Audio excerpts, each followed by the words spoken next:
Muy bien, comenzamos. Eh, Nuestro primer tema será el poblamiento americano. Cuando hablemos del poblamiento de América, hablaremos básicamente de la llegada de la especie humana a nuestro continente y su dispersión. El ser humano llega a nuestro continente durante el Paleolítico Superior y la especie que logró esta hazaña fue la especie Sapiens. Las especies precedentes, como los neandertales, los erectus y el habilis, no llegaron a arribar a nuestro continente. Este es un logro propio del Homo sapiens durante el Paleolítico Superior. El sapiens fue la única especie humana en alcanzar Oceanía y América durante este periodo. No hay una fecha absoluta para el poblamiento americano, pero hay una fecha que es la más consensuada, 14.000 a.C. Lo cierto es que el ser humano llegó a América durante el Pleistoceno, casi a finales, 14.000 a.C. El Pleistoceno acaba en el 10.000. Muy bien. El Pleistoceno es la coyuntura. ¿Cómo era el mundo en el Pleistoceno? Primero debes saber que el Pleistoceno es el periodo geológico caracterizado por las bajas temperaturas, las... Disculpen, lo que pasa afuera en la calle no lo puedo controlar. Está pasando un vendedor. Bueno, es el periodo de las bajas temperaturas, es el periodo de las glaciaciones. Las glaciaciones más famosas del Pleistoceno son las glaciaciones de Wisconsin en Norteamérica y la glaciación de Worms en Europa de Occidente.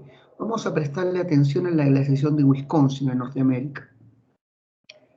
Debido a estas glaciaciones, las grandes masas oceánicas estaban congeladas en los polos, en el polo norte y el polo sur. Los continentes albergaban gran cantidad de hielo, formando gigantescas moles, masas enormes de hielo. En Norteamérica, las masas de hielos eran extensas, tenían hasta 2 kilómetros de ancho, para que te imagines la cantidad de hielo almacenado en los continentes. Por lo tanto, el nivel de los mares era más bajo que el actual, 120 metros más bajo. Esto hizo que muchas zonas de baja profundidad queden desecadas y se formen grandes puentes terrestres, puentes que en el Pleistoceno conectaban territorios que hoy están separados por las masas oceánicas. Se formó un gran puente terrestre que conectaba, por ejemplo, Corea y Corea y Japón. Había otro puente terrestre, otro istmo, que conectaba, por ejemplo, Australia y Tasmania.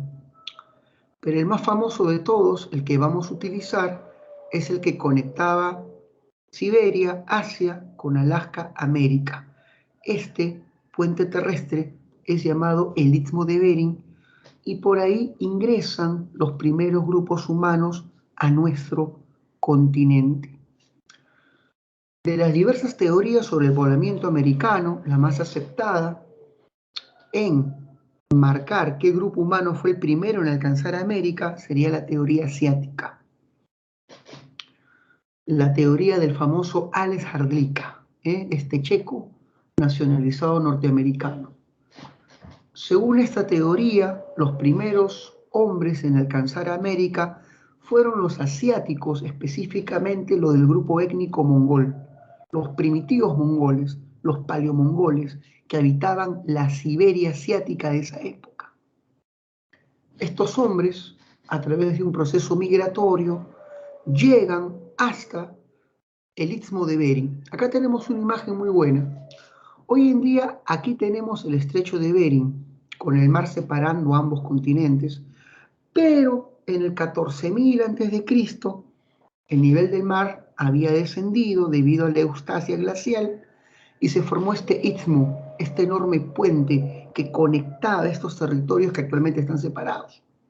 Es un istmo enorme, tiene 1.500 kilómetros de extensión, era una enorme llanura con flora y con fauna, donde los mamuts lanudos pastaban. Al llegar estos cazadores mongoles, se quedaron impresionados al ver toda la fauna presente y se aventuraron a colonizar este territorio y de forma inconsciente poblaron el continente americano a través de Alaska. Estos mongoles no podían avanzar más allá porque habían grandes masas de hielo que prohibían su paso.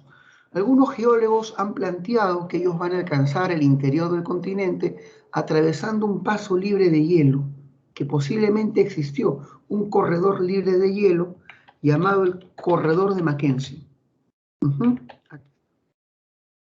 Y finalmente se adentraron en Norteamérica, dando origen a las primeras culturas amerindias, culturas americanas. La migración asiática, a través de oleadas, hizo que estos mongoles se distribuyesen por todo el continente de norte a sur, poblando nuestro territorio. Y esta teoría sostiene que toda la población nativa de América procede de un solo grupo étnico, el asiático mongol. Por eso es que la teoría asiática es denominada teoría monorracial, pues plantea un origen único para la población americana. Todos son descendientes de los asiáticos mongoles. ¿Cuáles son las pruebas que demostrarían esta teoría? Primero, la cercanía geográfica entre América y Asia, apenas 90 kilómetros de separación, y las enormes semejanzas físicas entre los nativos americanos y la población de origen mongol. Ambos tienen cabello lacio y negro, los ojos almendrados o ojos con pliegue, los pómulos sobresalidos, el color cobrizo de la piel, la escasa pilosidad y sobre todo una especie de marcador genético. La población mongola nace con una mancha verdosa azulada en la baja espalda, la mancha lumbar. Este tipo de mancha también está presente en los infantes nativos americanos y que se va borrando con los primeros años de la infancia. Sería una especie de marcador genético. Tú podrías preguntarle a tu señora madre, madre, yo de bebé tuve esta manchita en la baja espalda. Si te dice que sí, podrías decirle de que esa es una prueba de que tus antepasados remotos son los mongoles. Yo me acuerdo que le dije eso a mi madre, que ya no está, cuando era un jovencito. Y me dijo, sí, de parte de la línea de tu papá. Mamá bien rápida para pensar, me acuerdo, bien rápida para pensar. Muy bien. Chicos, hasta ahí, ¿se va entendiendo? Se va entendiendo. Pongan go si se va entendiendo. Quieren retro si quieres que repita. Bueno, están entendiendo. Pero ahí me gusta remarcar las ideas principales. Así que atención, 5 ideas principales. El poblamiento americano se dio durante el Paleolítico Superior, siendo la única especie que alcanzó América el Homo sapiens durante el Pleistoceno. La eustasia glacial, el descenso de los niveles del mar, permitió la formación de puentes terrestres, istmos, siendo el más famoso Beringia. Por ahí llegaron los asiáticos de origen mongol, ingresaron a Norteamérica, poblándola de norte a sur. Según esta teoría, toda la población americana nativa desciende únicamente de los asiáticos mongoles. De ahí que se habla de una teoría monorracial. Sus pruebas principales están en la proximidad geográfica y en las semejanzas físicas. Por si acaso, los asiáticos, cuando desapareció el istmo de Bering y todo esto se cubrió a través de aguas oceánicas, siguieron llegando a nuestro continente a través de 2 rutas alternativas. Si te das cuenta, acá tenemos un archipiélago de más de 300 islas que se distribuyen a manera de un arco alargado y que conectan Siberia con Alaska. Se conocen como las islas Aleutianas. A través de la navegación, los asiáticos de Siberia colonizan estas islas y alcanzaron Alaska. Es una ruta alternativa a el istmo de Bering. Por lo tanto, la migración asiática continuó, a pesar de que este puente natural ya no existía, a través de las islas Aleutianas. Voy a escribirlo. Islas Aleutianas. Por otro lado, existe otra ruta alternativa más. Fíjate lo que estoy marcando, que son las costas de Japón. Aquí en Japón existe una corriente de aguas negras, conocida como la corriente del Kuroshibo, que tiene este trayecto, fíjate. Avanza atravesando el Pacífico, bordea las costas de California, llega a la Antártida y regresa a Japón. Es una corriente marina. Se cree que los pobladores de Asia, navegantes, también utilizaron esta corriente para poder llevar sus embarcaciones hacia la costa occidental de Norteamérica. Sería otra corriente sería otra línea de migración, los asiáticos del Kuroshibo. Vamos a poner Kuroshibo. Y por último, hijo mío, en 1930 se descubrió en Estados Unidos, estado de Nuevo México, un hallazgo que parecía demostrar la teoría asiática. Este proyectil que está acá se conoce como proyectil Clovis. La cultura Clovis, cuando fue descubierta con sus 12.000 años antes de Cristo, fue considerada la cultura americana más antigua. Los cazadores de mamuts. Ese proyectil único en el mundo se caracteriza por tener un canal en la parte inferior, en la parte interna, interna inferior, para colocar un vástago o un palo y poder crear una punta de lanza. El descubrimiento de Clovis, hallado en Norteamérica, la primera cultura de nuestro continente, parecía demostrar de manera definitiva el poblamiento americano por la ruta norte, la ruta asiática. Ahora pasemos a la teoría polinésica. Bueno, en realidad se llama teoría oceánica, planteada por Paul Rivet, de origen francés. Sostiene que aparte de los asiáticos, melanésicos y polinésicos de la Oceanía alcanzaron América atravesando el Océano Pacífico, de ahí el nombre, teoría oceánica.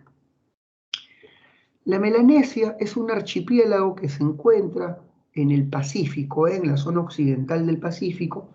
Son un conjunto de islas, son 6 grandes islas, siendo la más famosa la isla de Nueva Guinea. Los habitantes de la Melanesia son étnicamente negros. Algunos son negritos con el cabello rubio, como cuando Advíncula se pintaba el cabello. Tienes que saber que estos negritos son llamados papús. Estos papús son extraordinarios navegantes. Podían atravesar el océano con estas embarcaciones de doble cuerpo que le daban gran estabilidad, llamados catamaranes. También utilizaban barcos de gran dimensión de un solo cuerpo, llamados balancín de piragua. Balancín de piragua. Con sus grandes técnicas de navegación, estos atravesaron una corriente, y la corriente que traería a estos habitantes negroides a América sería esta corriente que está acá, fíjate. Esta es su trayectoria. Esta corriente se llama la corriente ecuatorial, y arrastró a los melanésicos y a sus barcos hacia Centroamérica. ¿Cómo demostrar la presencia melanésica en Centroamérica? Existen cultivos comunes entre ambos territorios, el coco y la piña, lo que habla de posibles contactos entre ambas regiones. Costumbres comunes entre los pueblos de la Melanesia y los pueblos de Centroamérica, como el uso de la hamaca, la caza en los árboles, la cacería con cerbatana, el uso del mosquitero, que es una especie de malla contra mosquitos, entre otras más. Similitudes culturales, cultivos comunes. Además hay un hallazgo arqueológico que alimenta la teoría melanésica, los restos de la Lagoa Santa, en Brasil. La Lagoa Santa es un sitio arqueológico en Brasil donde se encontró el esqueleto de una mujer de 11.000 años antes de Cristo, Lucía. No confundir a Lucía con Z con Lucy. Lucy es la Australopithecus afarensis, que ni era humana. Esta es Lucía, la brasileña. Y al hacer un estudio de su anatomía se demostró que Lucía, esta mujer que habitó Brasil en el 11.000 a.C., era de raza negra, posiblemente un habitante de la Melanesia. Este descubrimiento alimenta aún más esta postura. Es una prueba tomada por esta teoría. Melanésicos presentes en Sudamérica en el 11.000 a.C. ¿Se entendió, chicos? Por favor, verifiquen, ¿eh? Verifiquen. Go si se entendió. Retro si necesitas que yo repita todo eso, ¿eh? Y nos apuramos porque hay que avanzar un montón. ¿Eh? Gracias, Rosario. Gracias, Yossi. Gracias, Sergio. Los polinesios, bueno, la Polinesia es un conjunto de islas en la parte central del Océano Pacífico. Un alumno me dice, profesor, usted como profesor debería conocer las islas de la Polinesia, todas. Díctemelas, me dijo. Me maté de risa. Hijo, son 1000 islas. Son 1000. No voy a memorizar eso.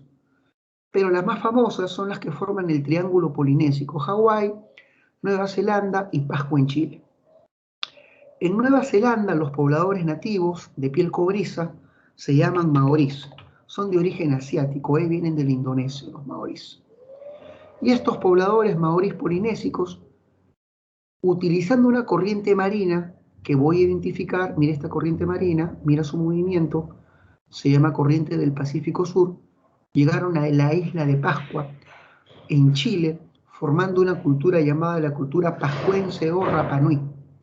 Esta cultura pascuense se caracterizó por la construcción de grandes esculturas de los rostros esquematizados de sus jefes o caciques. Se les conoce como los moais. Aquí están los moais. Si tú has visto Bob Esponja, la casa de Calamargo era un moai, seguramente ahí existe recuerdo. Desde Pascua, Chile, se adentran a los Andes. ¿Y qué pruebas demostraría la presencia de los polinésicos en los Andes? Cultivos comunes como la papa, el camote y la yuca. Además de costumbres comunes. En la Melanesia la gente tenía por costumbre cocinar sus alimentos haciendo hornos bajo tierra. En los Andes también está esta costumbre y se llama pachamanca. Además hay algunas palabras andinas que son comunes, vocablos exactos de traducción en la Polinesia. En Aymara se dice camote cumaru, es un término aymara, y esta palabra está presente en la Polinesia también para referirse al camote. Y no solo esa palabra, muchas más, como jamu para comer o uno para agua, similitudes lingüísticas. Además hay un relato cronístico que habla que un inca, Tupac Inca Yupanqui, se aventuró con embarcaciones desde las costas de Ecuador hacia el Pacífico, descubriendo islas. Las crónicas dicen que el Inca llegó a las islas de Ninanchumbi y que posiblemente podría ser la isla más grave de la Polinesia. En esta isla hay un altar con piedras construidas exactamente siguiendo el modelo Inca, de perfecto ensamblaje y pulimiento en la superficie. Bueno, pues hay muchos indicios para hablar de contactos entre los Andes y la Polinesia. Pasamos a la teoría australiana, la de Méndez Correa. Esta teoría sostiene que habitantes primitivos de Australia y de Tasmania alcanzaron América a través de la Ruta Sur, atravesando la Antártida. Si nosotros vemos este esquema, se puede ver cómo vienen por el sur. Desde un punto de vista tipo vista de pájaro, esto de acá es Australia, esto de acá es Sudamérica y acá está la Antártida. La distancia es menor si la vemos desde este punto de vista, desde los polos. Estos habitantes de Australia navegaron colonizando diversas islas del Pacífico Sur, Tasmania, Macquarie, Yaquerie, Auckland, hasta llegar a la Antártida. Atravesando sus costas, llegaron a esta península de la Antártida y finalmente ingresarían a Sudamérica a través de Tierra del Fuego para establecerse en la Patagonia. Esta teoría tiene un cuestionamiento fuerte, que es muy poco probable que un grupo con una tecnología primitiva pueda soportar los embates del clima brutal de la Antártida.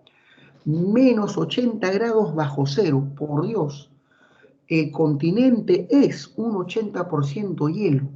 Sin embargo, en verano hay cierta fauna, pingüinos, focas, krill. ¿Qué permitió el paso de estos hombres? Según la propuesta de este científico, es que hace 12.000 años antes de Cristo en la Antártida vivió un periodo de climas cálidos y templados, de climas favorables para el desarrollo de la fauna. Llamó a este periodo el Optimum Climaticum de la Antártida. Y que esto facilitó el paso de estos hombres, un clima más benigno que el actual. Estos se internan en la Patagonia, dando origen a los pueblos de las Patagonias, a los Zonas, los Fueguinos, los Tehuelches. ¿Cómo demostrar de que los grupos de la Patagonia se originaron a partir de una migración australiana? Primero, similitudes físicas, el tipo de cráneo. El cráneo de la gente de la Patagonia es distinto al cráneo del resto de nativos de América. Los nativos americanos tienen el cráneo grueso, es el cráneo asiático. El cráneo de la gente de la Patagonia es el cráneo alargado, parecido al de los australianos. El cráneo largo o dolicocéfalo. Dolicocéfalo. Ahí. Además, el mismo tipo de sangre, el tipo de sangre O, que es el tipo de sangre australiano. Además, cierto cabello rizado y nariz ancha, como la de los australianos, y además de ciertas costumbres comunes. El tipo de vivienda aborigen australiano, la casa colmena, se ha encontrado en la Patagonia.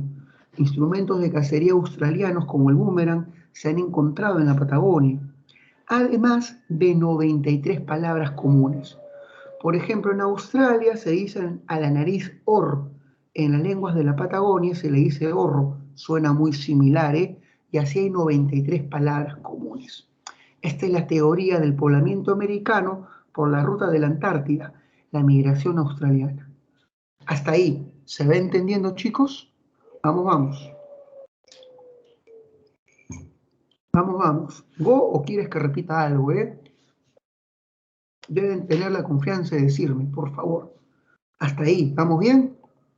Go, sigue usted, retro, repita. Bueno, parece que todos están entendiendo, Hey, son muy buenos alumnos, He tenido suerte. La teoría solutrense o noratlántica. Solutrense es el nombre de una cultura primitiva que habitó Europa de Occidente en el Paleolítico Superior. La cultura solutrense se desarrolló durante el Pleistoceno europeo en los territorios de Francia y la península ibérica, España y Portugal. La cultura solutrense se caracterizó por desarrollar un proyectil único en su tipo, el proyectil hoja de laurel, con un filo enorme, tiene un filo tipo bisturí.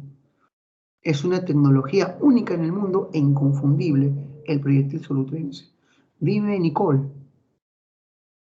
La glaciación de Worm-Nicole es la última glaciación del Pleistoceno de Europa occidental. Es la glaciación en la que se desarrolló, por ejemplo, Neandertal. Neandertal vivió en Europa de Occidente durante la glaciación de Worms. Eso es lo que tienes que saber, querida Alejandra. No más, Más y está superando las ambiciones de un examen de admisión. Muy bien. Espero haberte ayudado, hija. Muy bien. Sigamos. Tienes que saber, ahí está pues, ¿no? La glaciación de Worms, ahí lo dice. Esta glaciación de Worms se desarrolla, por si acaso, durante el Paleolítico Medio y parte del Paleolítico Superior.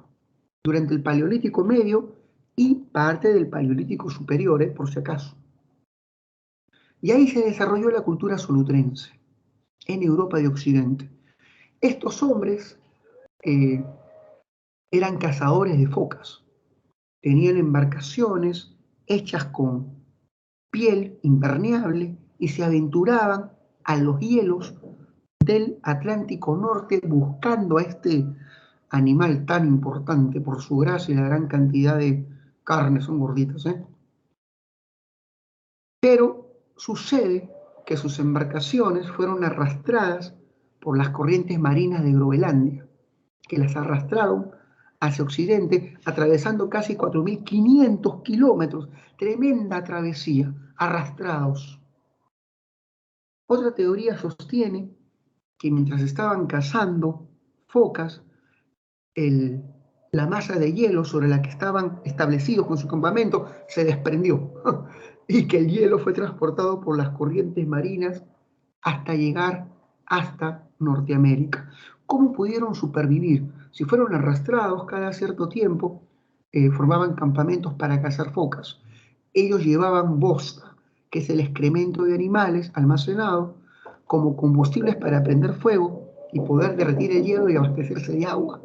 Una vez llegaron a Norteamérica, estos primitivos europeos replicaron su tecnología, buscaron piedras como el sílex para fabricar sus proyectiles solutrenses en forma de hoja de laurel. Estos proyectiles han sido encontrados en Norteamérica por Dennis Stanford del Instituto Smithsoniano y William Bradley. Este último es inglés. La presencia de estos proyectiles inconfundibles en Norteamérica habla de una posible llegada de los solutrenses a nuestro continente, aproximadamente en el 13.000 a.C., tremenda migración. Ellos se chocaron con los asiáticos y le enseñaron su tecnología. Los asiáticos replicaron la tecnología solutrense creando los proyectiles Clovis. Se podría decir que el proyectil Clovis nace a partir de la influencia y un intento de réplica asiática o adaptación asiática de la tecnología solutrense. ¿Se entendió, chicos? Sí, profesor, ¿Se entendió, chicos? La similitud del proyectil Clovis y el proyectil solutrense sería una de las pruebas de la teoría non-atlántica. Y por si acaso se llama non-atlántica porque estos primitivos hombres de Europa alcanzarían el continente atravesando o bordeando la masa de hielo del Atlántico Norte. ¿Se entendió, chiquitos? Vamos, verificar. Una pregunta. Dime. Al decir que los europeos le enseñaron a cómo avanzar el proyectil solutrense, ¿no quiere decir que ya habían habitantes anteriormente y no fueron los primeros en llegar? No, no fueron los primeros en llegar. Y esta pregunta que me has hecho, muchas gracias, hija, me permite replicar una pregunta de examen a admisión. La pregunta decía, las diversas teorías sobre el poblamiento americano se caracterizan por, y la clave era, ser complementarias entre sí.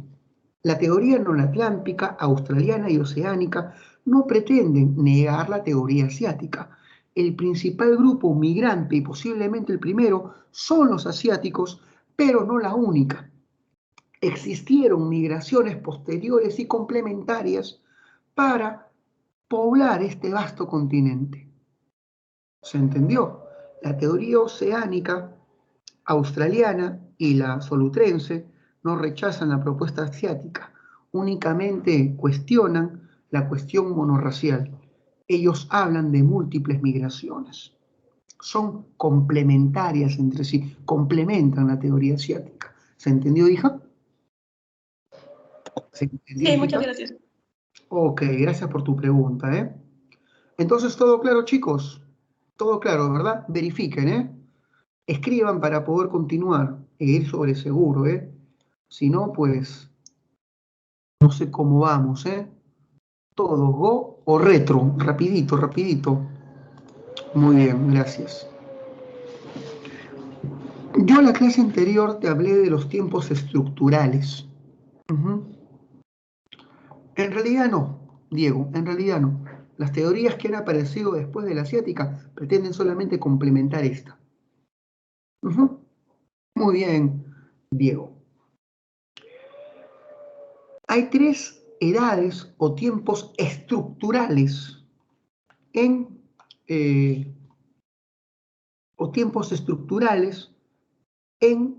la historia del Perú. El Perú republicano, que tiene 2 siglos, el Perú colonial, que tiene 3 más o menos, pero el más largo es el Perú antiguo, Perú prehispánico, son 13.000 años de historia, ¿eh? No te pases.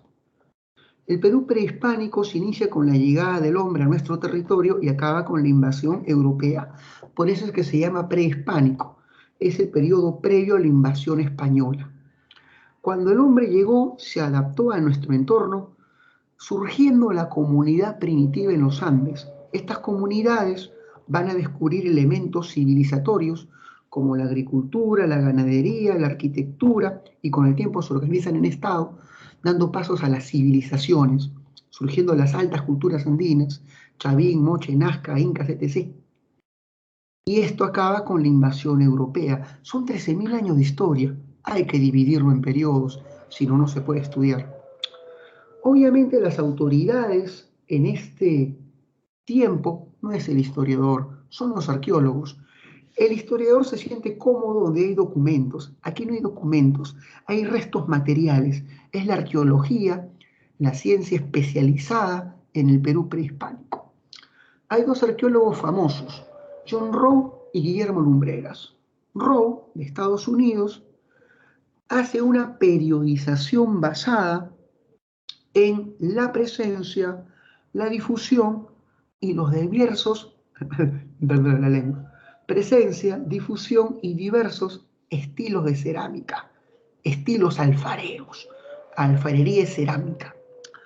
Mientras que Guillermo Lumbreras intentó adaptar el marxismo a la arqueología y hace un enfoque a partir de la evolución económica y social de los pueblos.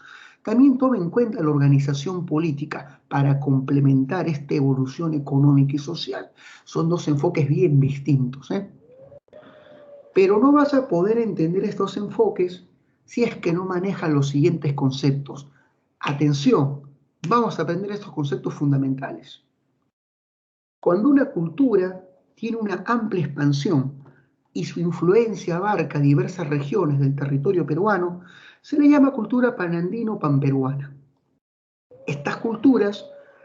A estas culturas le corresponde periodos denominados horizontes culturales. El panandinismo es un fenómeno asociado a los horizontes culturales. ¿Cuántas culturas panandinas han surgido en nuestro territorio? 3.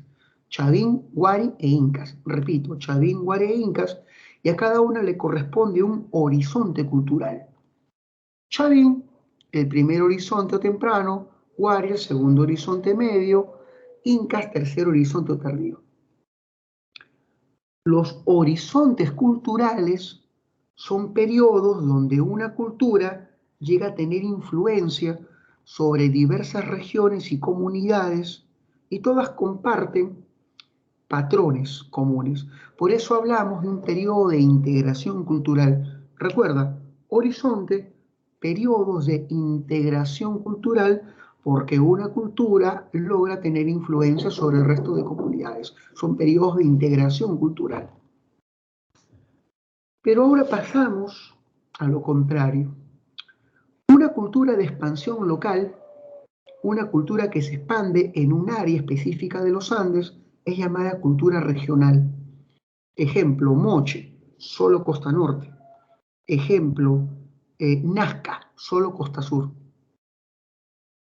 A los periodos dominados por culturas regionales se les llama intermedios culturales. Y tenemos dos intermedios, el intermedio temprano y el intermedio tardío. Los intermedios culturales son periodos en que los Andes se fragmentan en estados regionales con identidades diferenciadas entre sí. Por lo tanto, no son periodos de integración, son periodos de diversificación cultural, de fragmentación política y de diversificación cultural. Muy bien. Un ratito, creo que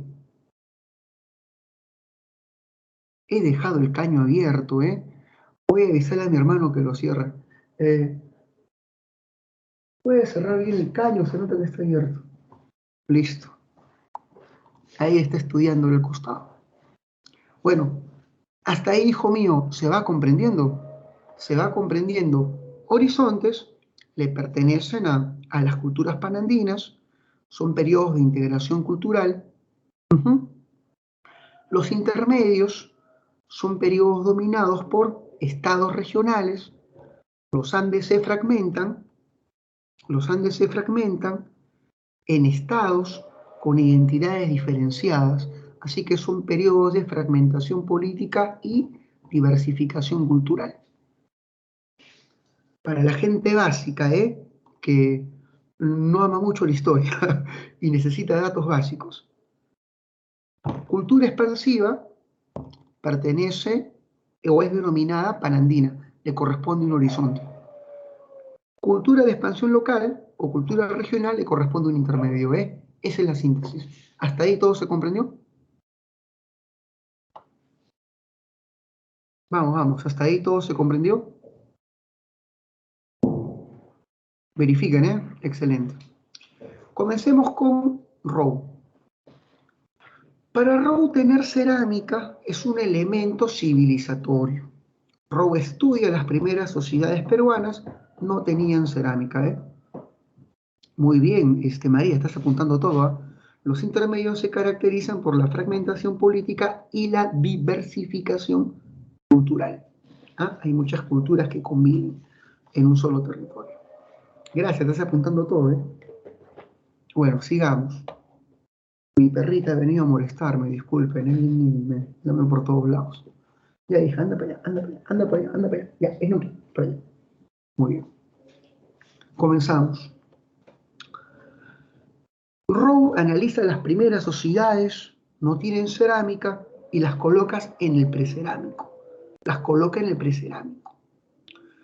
Luego aparecen sociedades que sí tienen presencia de alfarería y las coloca en el llamado periodo inicial. El periodo inicial es el periodo de aparición de la cerámica para Rowe. Luego viene el periodo de Chavín. Cultura panandina le corresponde el primer horizonte. Chavín desaparece y surgen un montón de culturas regionales.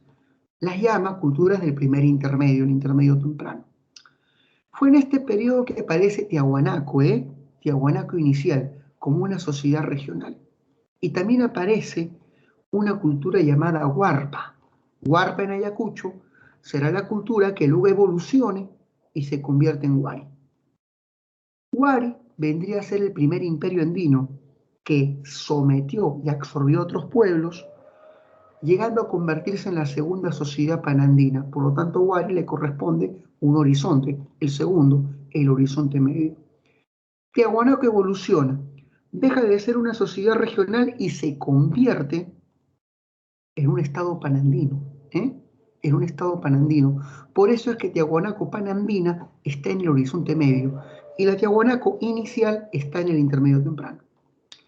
Huari desaparece en el siglo XII, los Andes vuelven a fragmentarse, dominio de estados regionales, es el segundo intermedio tardío.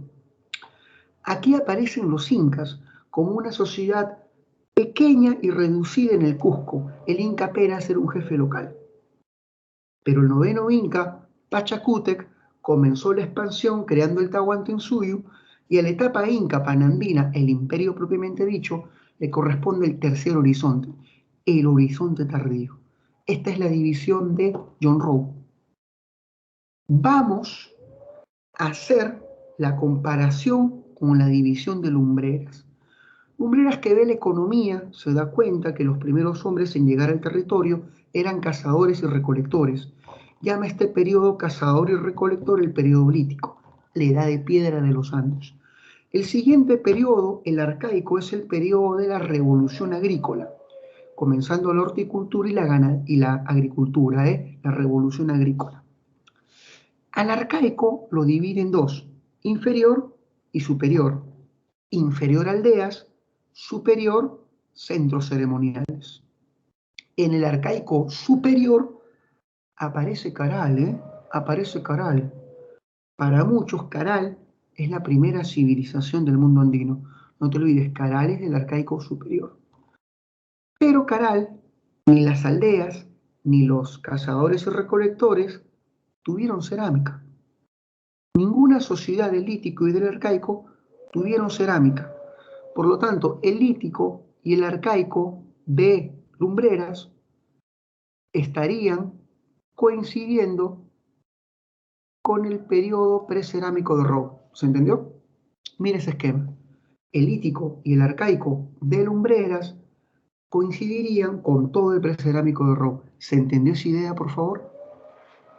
Verifiquen, verifiquen. Vamos, vamos, chicos, verifíquenme si se entendió esa idea. Si no, la repito. Excelente, Nicole, excelente. Muy bien. Ahora escucha. Escucha. En el formativo, Lumbreras coloca la aparición de la cerámica y la aparición de Chavín. Row coloca la aparición de la cerámica en el inicial y la aparición de Chavín en el horizonte temprano. Por lo tanto, si hacemos la comparación, el periodo formativo de Lumbreras coincidiría con el periodo inicial y el horizonte temprano de Row. Te preguntan en tu examen, para Row, ¿cuándo aparece la cerámica? Inicial. Y para Lumbreras, formativo. ¿Se entendió? Lumbreras incluye estos dos periodos en el llamado formativo. Muy bien. Todo lo demás son coincidencias. Desaparece Chavín, dominio de sociedades regionales, llama a esto primer desarrollo regional, equivale al intermedio temprano. Luego el horizonte medio, donde aparece Wari, Lumbreras lo llama periodo de integración Wari, no hay mayor diferencia. Luego viene el intermedio tardío y Lumbreras llama a este periodo el segundo desarrollo regional o periodos de estados regionales tardíos, estados regionales tardíos. Muy bien. Luego aparecen los incas y los incas se expanden creando el Tahuantinsuyo. El horizonte tardío, Lumbreras lo llama simplemente Imperio Inca. Ya solamente hay coincidencias. ¿Se entendió, chicos? Podemos hacer muchas preguntas en base a esto. Mira las preguntas con las que podemos jugar. Te preguntan en tu examen, ¿cuándo aparece Tiahuanaco? Aquí. Pueden ver mi puntero, ¿no? El puntero láser. Tiahuanaco aparece en el intermedio temprano. ¿Cuándo se expande? Horizonte medio. Acá está Tiahuanaco Panandino. ¿No pueden ver el puntero láser que estoy señalando? Sí podemos. No, Sí, no, pues. no se ve. Yo sí lo veo. Algunos sí, otros no. Mejor lo voy a poner así. ¿Pueden ver esta rayita que estoy haciendo? Sí, eso sí, Ya. profesor. Ya, mejor hago eso, Gracias por avisarme. He estado utilizando mucho el puntero y no me daba cuenta que no se veía en todo. Gracias, Te preguntan, ¿dónde aparece Tiahuanaco? Intermedio temprano. Pero ¿cuándo se expande? Horizonte medio. ¿Cuándo aparecen los incas? Intermedio tardío. ¿Cuándo se expanden? Horizonte tardío. Te preguntan, vamos a seguir, ¿cuándo comienza el intermedio temprano? El intermedio temprano, un ratito, voy a apagar esto. ¿Cuándo comienza el intermedio temprano? Por lo menos pueden ver cómo se mueve mi puntero de mouse, ¿o no? Profe, la verdad yo no lo veo. Yo Vaya. tampoco. Creo que Ah. desaparece si lo mueve, pero si lo deja quieto aparece. A ver, ahí ve mi puntero de mouse. No. Ya, olvídelo, voy a trabajar solamente con el lápiz rojo. Te preguntan, ¿cuándo comienza? Mira, ¿cuándo comienza el intermedio temprano? Eso sí lo ven, ¿no? Sí, profesor. Ya, el intermedio temprano se inicia con la desaparición de Chavín. Y te preguntan, ¿cuándo comienza el intermedio tardío? Comienza con la desaparición de Wari. Hay chicos que no ven ni el lápiz. Oye, esto es preocupante. Estas herramientas se suponen que deberían funcionar perfectamente. Voy a comunicar eso a la plana. Muy bien, gracias por su aviso.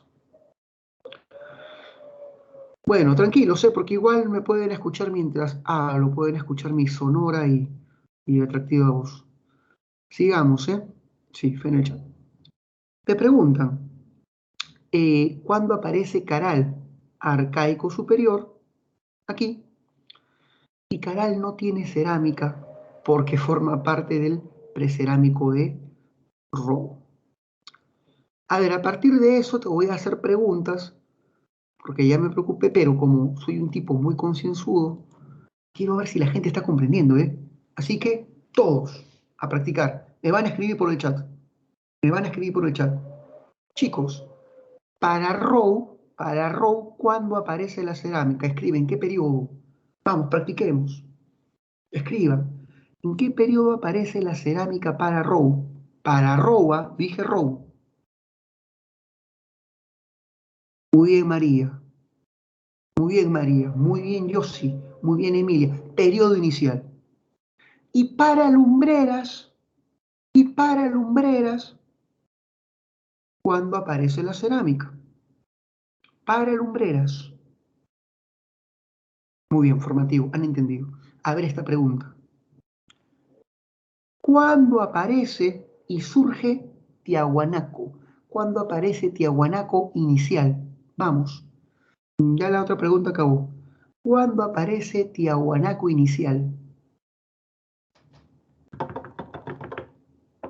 Intermedio temprano, muy bien. Y se expande en el horizonte medio. Dejen de escribir y vamos a la siguiente pregunta. ¿Cuándo aparecen los incas? ¿Cuándo surgen los incas? Surgen, aparecen, muy bien, intermedio tardío o segundo desarrollo regional y se expanden en el horizonte tardío. Bueno, chicos, pregunto, a ver, fíjense, muy bien, intermedio tardío. Fíjense, ¿cuándo comienza el intermedio temprano? ¿Qué cultura tiene que desaparecer y perder influencia para que comience el intermedio temprano?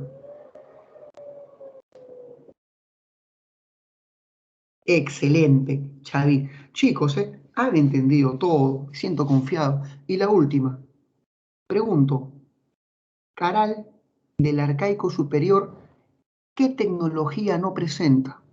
¿Qué elemento está ausente en Caral?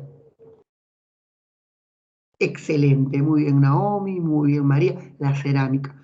Me parece que han entendido todos, me siento tranquilo, puedo avanzar con tranquilidad hacia el periodo lítico. El periodo lítico, hijo mío, ¿cuál es la diferencia entre, Yair me pregunta, entre desarrollo regional y estados regionales? El desarrollo regional equivale al intermedio temprano y los estados regionales tardíos, ese es el nombre completo, Yaira, los estados regionales tardíos es el segundo desarrollo regional. El segundo desarrollo regional, el segundo también es llamado estados regionales tardíos. ¿Entendiste, Yair? ¿Verdad que sí? Está fácil. El periodo lítico. Este periodo se inicia con la llegada del hombre al territorio andino, 12.000 años antes de Cristo, a finales del Pleistoceno. Cuando los primeros grupos humanos llegan, se enfrentaron con un Perú muy distinto al actual. El Perú del Pleistoceno tenía una costa 120 metros más extensa, tenía una sierra más gélida con mayor cantidad de glaciares. En épocas de verano, estos se derretían formando más ríos en la costa. La costa tenía más ríos. Y por lo tanto, zonas que hoy en día son desérticas eran profusos valles. La fauna era distinta. Existía una fauna de grandes dimensiones del Pleistoceno, llamada la megafauna.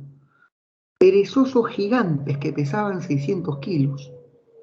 O gliptodontes, como se puede ver en esta imagen, un armadillo gigante. Mira el gliptodonte. Los que puede ver el puntero, miren el gliptodonte. Un armadillo de 3 toneladas, el tamaño de un Volkswagen. Había incluso un camello primitivo, llamada la paleolama, que pesaba 1 tonelada.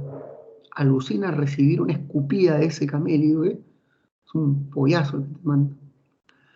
Existía incluso un tipo de caballo americano, el hipidión, que desapareció. Claro, son la megafauna del Pleistoceno, de la era de hielo, hijo, esa película que tanto te gusta.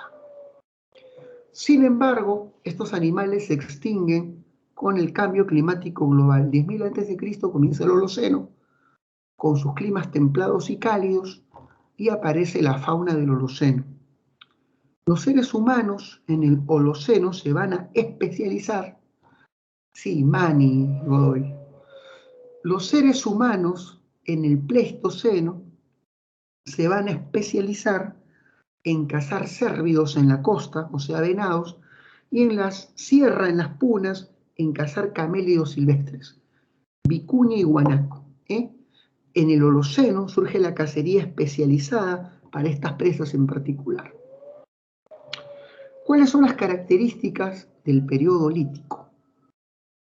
Los primeros humanos se agruparon en bandas de cazadores y recolectores. Se denomina banda a una familia extensiva, una familia extensa, no mayor a 50 individuos, de cazadores y recolectores dirigido por un individuo que sobresale por su fuerza física y capacidad y destreza en la cacería. Se le va a llamar el líder. Son sociedades de liderazgo informal. Tienes que saber que este individuo dirige las expediciones de cacería, dirige las migraciones y es el que negocia el intercambio con otros grupos, ¿sí? De presas sobre todo. Tienes que saber que estas sociedades primitivas, son famosas porque van a tener una economía depredatoria. La economía depredatoria se basa en actividades extractivas, cacería, recolección, pesca y marisqueo. El marisqueo es la recolección de crustáceos y mariscos de la costa. Es una economía extractiva y de subsistencia. El trabajo se organiza de acuerdo al género y la edad. Los hombres, jóvenes machos y fuertes como yo, se van a dedicar a la cacería. Las hembras, las mujeres, se van a dedicar a actividades más seguras de recolección. Los ancianos son los chamanes y los niños recolectan materiales. No existen diferencias sociales porque no hay propiedad privada. Sin propiedad no hay diferencias.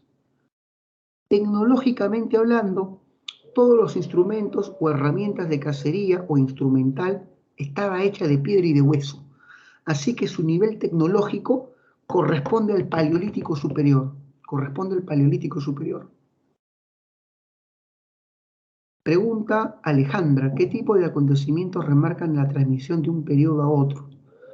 En la historia del Perú, como te estoy mencionando, el paso de un periodo a otro está marcado de acuerdo a la visión del arqueólogo. Para Lumbreras, lo que marca el cambio de un periodo a otro es la presencia de cerámica y su difusión. Para Lumbreras es la evolución socioeconómica, depende del arqueólogo, hija mía. En historia del Perú. Muy bien. Sigamos. El desarrollo del Paleolítico Superior andino vino acompañado con las primeras manifestaciones de arte y religiosidad en los Andes. En este periodo aparece el arte parietal, las pinturas rupestres. Hablemos de los sitios arqueológicos más importantes. Esto de las tradiciones no viene, porque es muy evidente. La tradición costeña, dedicada a la extracción de recursos del litoral, es muy evidente. La tradición de la sierra, que vivían en las cuevas, dedicados más a la cacería de camélidos altoandinos, es muy evidente. Por eso es que prefiero colocar énfasis aquí, en los sitios arqueológicos del Lítico. Acá comienza con un punto de debate. Alejandra, no hay diferencia. La palabra rupes significa pared. El arte rupestre es el arte parietal. Es lo mismo. Rupes significa pared. Muy bien. Sigamos, Gracias por tu pregunta, hija. Sigamos. Acá viene el debate.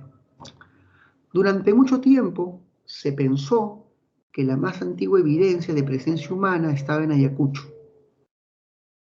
Se pensó que en una cueva ayacuchana, una fase llamada Paca y Casa era la más antigua de nuestro territorio. Por supuestos instrumentos líticos hallados en la zona. Hoy se demostró que estos instrumentos líticos no fueron hechos por el hombre. Entonces, ¿quién hizo esos instrumentos? Extraterrestres, no. Se formaron de manera accidental. Ciertos pedazos de piedra del techo de la caverna se desprendieron, cayeron y se rompieron de una forma tan caprichosa que parecían instrumentos líticos. A eso se le llama lascado accidental. Se descubrió que estos no fueron hechos por el hombre, así que la fase paqueicasa hoy en día es desestimada, está anulada. Hay dos sitios que han debatido por tener las evidencias más antiguas de presencia humana en nuestro país. La cueva de Guitarreros en Ancash, Guitarreros 1, y la cueva de Piquimachay 1 en Ayacucho. El problema de Guitarreros es que sus estratos están muy removidos y esto ha generado tremenda controversia al momento de querer datar sus instrumentos líticos, así que es un sitio en discusión. San Marcos se va por lo seguro. En Piquimachay sí hay una datación bastante certera de que sus instrumentos tienen una antigüedad de 10.000 años antes de Cristo, así que para la pre será el sitio de Piquimachay 1 en Ayacucho, el sitio con evidencia de los más antiguos instrumentos líticos y por lo tanto de evidencia incontrastable de la más antigua presencia humana en nuestro país. Se han encontrado dos instrumentos líticos, dos proyectiles, uno de piedra y otro de hueso. El de hueso se pudo datar. Chicos, hasta ahí todo claro. Piquimachay 1 en Ayacucho, los restos líticos de proyectiles más antiguos hallados hasta el momento. Otro sitio famoso es Toquepala en Tacna, en una cueva llamada la Cueva del Diablo, se encontró una escena de pinturas rupestres. Tú sabes que las pinturas rupestres son manifestaciones del pensamiento mágico y religioso. Son las más antiguas manifestaciones del arte en nuestro país y las primeras manifestaciones de religiosidad. En estas escenas se han encontrado un conjunto de hombres practicando una cacería colectiva, rodeando a camélidos con lanzas, arcos y flechas y garrotes, dándoles muerte. A esta técnica de cacería o cerco de cacería se le llama el chat. El chat.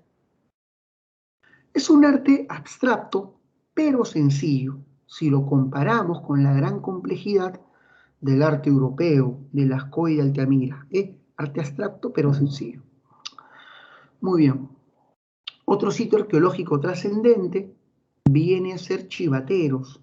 Chivateros es una cantera hallada en Lima, Valle de Chillón, cerca de Ancón, y en esta cantera había un material muy buscado por el antiguo cazador andino, la andesita, una piedra buena para el corte, muy buena. ¿Qué hacían los antiguos cazadores del litoral? Iban a Chivateros y la convirtieron en su cantera para extracción de andesita. Ahora, la andesita no la vas a llevar en bloques, en la espalda, a tus campamentos, ¿no? Agarras pequeños núcleos, le das un pequeño retoque para facilitar su transporte. Así que es una zona donde se producía preformas. ¿Qué es una preforma? Es un núcleo con pequeños retoques. Es un instrumento lítico sin concluir, que luego era transportado a los campamentos para darle una forma final. Los convertían en proyectiles. Así que Chivateros no es un taller de proyectiles, es un taller de preformas, es una cantera de andesita. No te olvides. Chivateros es una cantera de andesita y un taller de preformas líticas. Una vez que hemos entendido esto, ahora pasamos a Paeján. Esto es importante. Paeján es una tradición cultural de cazadores y recolectores del litoral peruano. A esta tradición se le llama tradición paijanense. Y ha pasado el tiempo en que se decía, hombre de Paeján. No, es toda una tradición cultural y se le llama paijanenses. Se expandieron desde la Libertad hasta Ica, hasta Ica. Esto fue en la Libertad. Ahí hallaron sus primeros restos. Se encontró una tumba circular que tenía una mujer y un niño flexionados, enterrados sobre una capa de ceniza. Tenían pequeño ajuar funerario, collares decorados con vértebra de pescado, bastante humilde este ritual funerario. Su antigüedad, 10.000 años antes de Cristo, son los restos humanos más antiguos del Perú, los esqueletos más viejos. Su proyectil es un proyectil que se caracteriza por tener un vástago en la parte inferior, un pedúnculo. A este proyectil se le llama proyectil peduncular. Si quieres ser más sofisticado, proyectil bifacial peduncular paijanense. Creo que es mucho, ¿eh? Este proyectil, hecho con andesita, tenía una punta bastante aguda que podría romperse. ¿Por qué hacer una punta tan delgada? Parece que era un arpón. Para cazar corvinas necesitaban paralizar a este animal que solamente se logra atravesando su cuerpo rápidamente. Así que este parece ser un arpón para lancear peces. Los paijanenses van a tener distintos sitios de ocupación. Uno de sus sitios es Chivateros. Los paijanenses, asentados en Caraballo, iban a la cantera de Chivateros buscando andesita. Obtenían estas preformas, las llevaban a sus campamentos y ahí las convertían en proyectiles con pedúnculo. O sea, que esta preforma se convertía en un proyectil peduncular tipo paijanense. Por eso es que en la parte inferior de la separata sale que Chivateros es un sitio asociado a la tradición paijanense. No existe un nombre de Chivateros, ¿eh? Chivateros es un sitio arqueológico de la tradición paijanense. ¿Se entendió? ¿Se entendió, chicos? Sí, profesor. Vamos, vamos. ¿Se entendió? Quiero saber si esa explicación compleja se entendió.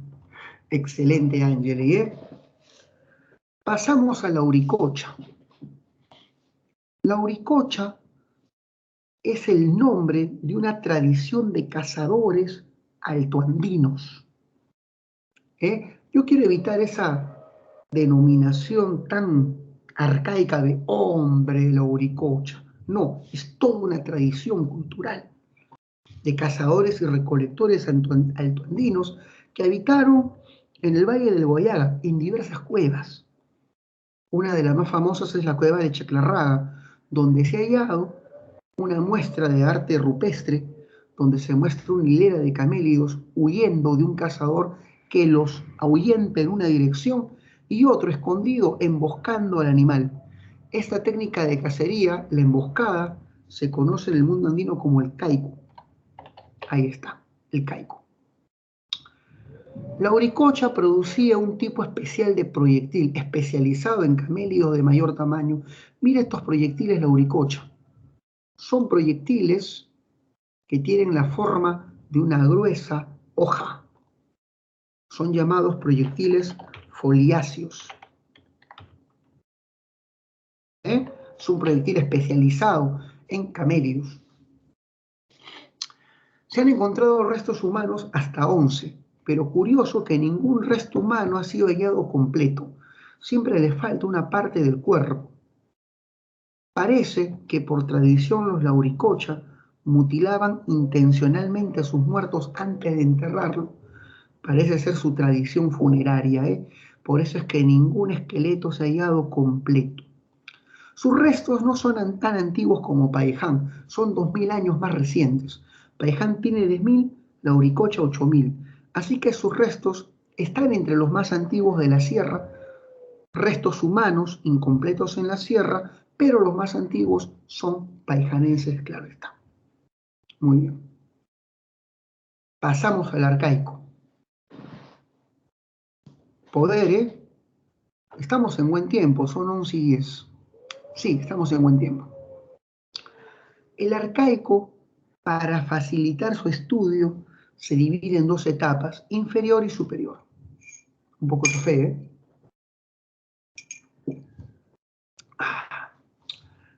En el arcaico inferior, que va del 6.000 a.C. al 3.000 a.C., en algunos libros aparece como 8.000, dependiendo del arqueólogo, surge la agricultura experimental o horticultura. La horticultura no es una actividad que reemplace la cacería y a la recolección, simplemente complementa a estas. Caso, recolecto y complemento mi dieta con las semillas de la huerta. Surge la horticultura y la crianza inicial de animales. Al aparecer la horticultura, las migraciones se reducen porque tienes que quedarte a esperar, a cosechar lo cultivado en tu huerta. Surgen chozas, estas se agrupan, surgen las aldeas primitivas o tribus. Estas aldeas son semisedentarias y van a ser dirigidas por un jefe.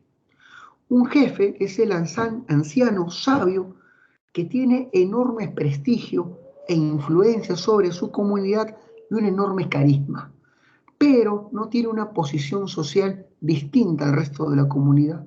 Los arqueólogos no encuentran ninguna muestra de riqueza que determine que el jefe tenga un nivel de vida diferenciado. Un alumno me cuestionó, profe, si hay jefe ya hay diferencias, no las hay necesariamente, ¿eh? Es prestigio carismático. Te voy a dar un ejemplo. Si tú has visto la aldea de los pitufos, este famoso dibujo, en los pitufos no habían diferencias sociales y papá pitufo, que era el jefe, basaba su influencia en su carisma y sabiduría. Pero su casa era un hongo rojo, sin mayores diferencias al resto de las demás. ¿Se entendió? ¿Se entendió? Puede haber un jefe, un anciano sabio, sin necesidad de diferenciación social.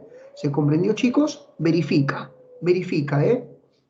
Vamos, verifiquen si se está comprendiendo. Go o retro. Excelente, María. Muchas gracias, ¿eh? Sigamos. Gracias, Alejandra. Gracias, Nayeli. Tienes que saber que la economía de una aldea es una economía mixta. Cazan, recolectan, pescan y complementan todo eso con las semillas cultivadas en la huerta. Fue en este periodo donde surge la cestería con la necesidad de almacenar las semillas cultivadas en la huerta. Muy bien. Bueno, las tradiciones son muy evidentes. Bueno, yo no sé por qué explican esto de las tradiciones. Aldeas adaptadas al entorno costero y aldeas adaptadas al entorno serrano. Vamos a los sitios arqueológicos del Arcaico Superior, donde se inició la horticultura. Las evidencias más tempranas de esta actividad se hallan en Cajamarca, la aldea de Nanchoc. Aquí se han encontrado las semillas más antiguas datadas en nuestro territorio. De la calabaza, bueno, una calabaza ya extinta, Moschato. La planta más parecida a esta calabaza ya extinta es el zapallo loche.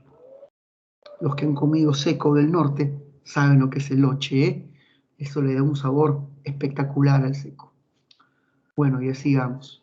La quinoa, se ha encontrado la oca y el maní, ¿eh? Estas son las semillas cultivables más antiguas de nuestro territorio. Otro sitio con evidencia de temprana horticultura es Guitarreros 2. Recuerda que Guitarreros 1 pertenece al Lítico. ¿Qué se encontró en Guitarreros 2? Plantas adaptadas a climas más templados. Se encontró el frijol y se encontró el payar, además del ají.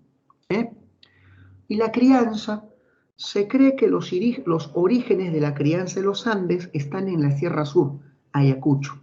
En la cueva de Piquimachay 2 se encontró pequeños corralitos y excremento fosilizado, coprolito, que permitió datar la primera crianza de cuyes. La primera crianza de cuyes pertenece a un sitio llamado Piquimachay 2. Recuerda que Piquimachay 1 pertenece al Lítico, Piquimachay 2 pertenece al Arcaico. Domesticación de cuyes. Pero la domesticación de camélidos estuvo asociada a dos sitios, Jaehuamachay, Telarmachay. El sitio más antiguo es Telarmachay y cobra todo el protagonismo.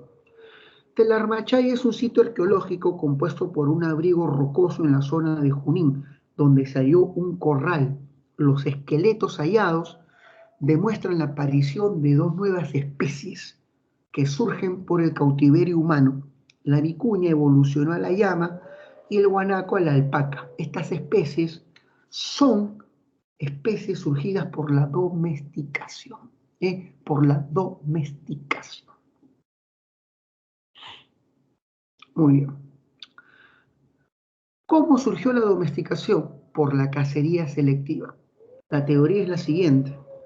En Junín, la presencia de pastos perennes permitió a los cazadores darse el lujo de buscar la carne más tierna y sabrosa, la de los neonatos. Pero ¿cómo capturar un neonato? Un recién nacido. Es difícil. ¿Qué hacían estos cazadores? Buscaban a las hembras preñadas, las cazaban, las metían en corrales y en cautiverio la alimentaban hasta que termine su gestación. Nacía el neonato, esperaba que este se amamante, agarre músculo y ¡pum! A la pachamanca y comer la carne más sabrosa. Así que la domesticación de animales en Junín tuvo por incentivo el consumo de carne de neonato, que se logró gracias a la cacería selectiva de hembras preñadas. Fue la cacería selectiva la que nos llevó a la domesticación. ¿Se entendió, chicos? Verifiquen esa idea, ¿eh? No voy a continuar hasta que esa idea quede verificada. Verifícala, por favor. Verifiquen, ¿eh? Muy bien. Gracias, María, otra vez. Gracias, Sergio. Ahora pasamos a las aldeas de la costa. No hay aldea costera más antigua que Santo Domingo. Esta aldea se caracterizó por tener viviendas de planta y techo cuadrados. Esta aldea es famosa porque aquí se inició la producción de redes hechas con fibras de cactus y en esta aldea se han encontrado los instrumentos musicales más antiguos de nuestro territorio, la quena de hueso de pelicano. Otra aldea famosa es Chilca, en Cañete. Su sistema de vivienda es distinto del de Paracas, del de Santo Domingo. Perdón, me confundí. Bueno, no me confundí, A la aldea de Santo Domingo también se le llama aldea Paracas. Dije aldea, no cultura Paracas, Aldea Paracas o aldea de Santo Domingo. Mejor la vamos a conocer así, Santo Domingo. Las viviendas de Chilca, la cacería selectiva, amigo Alan, se inició desde el Paleolítico superior, desde el periodo lítico andino, pero esta se convierte en domesticación en el arcaico inferior. ¿Sí? Ten en cuenta eso, Alan. Bueno, las viviendas de Chilca tienen techo cónico, como puedes darte cuenta, mira, tiene techo cónico y tiene base circular. Tenían una economía mixta, y acá se han encontrado indicios de una de las más antiguas domesticaciones del perro. El perro se domesticó en el arcaico inferior.